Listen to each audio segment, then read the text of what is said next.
Let's interpret some dreams again today. So, yesterday, with our time together, we talked about the cupbearer's dream. Now, let's look at Joseph's interpretation of that dream in verses 12 through 15 in Genesis chapter 40. It says, this is what the dream means, Joseph said. The 3 branches represent 3 days.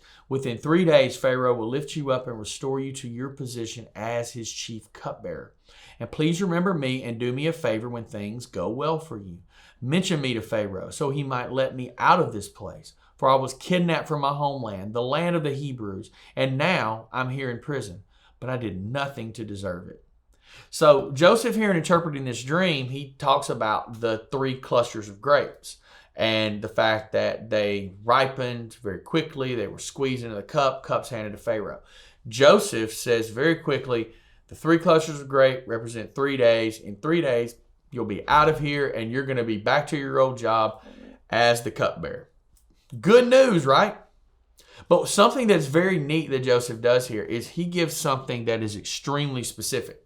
He doesn't give generalities. You know, you go and you deal a lot of times with these folks that say they're different kinds of psychics and they interpret dreams, these things. Man, they use all kind of tricks and generalities and mental, gymnastics, and it's weird stuff, and we should stay away from all that kind of nonsense. It's not good for us.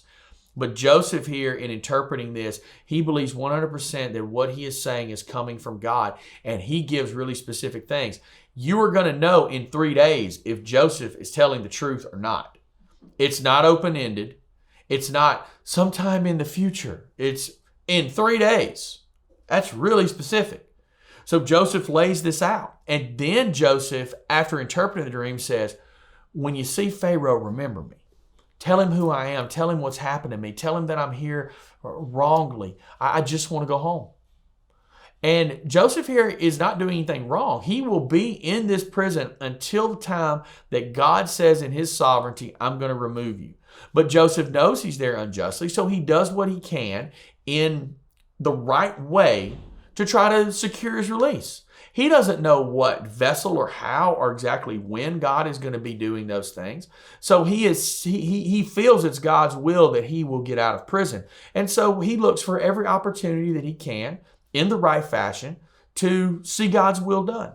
He wants to join God where he's working, as Henry Blackaby said so many years ago in Experiencing God. He believes God wants to get him out. He doesn't know the exact time frame, and it will be quite some time from now as the moment that we're reading. But Joseph is doing the right thing. He's not fatalistic. He is actively wanting to see God's will happen. Let that be the same heart that we have. And you guys carry out God's will for your days too. See you soon.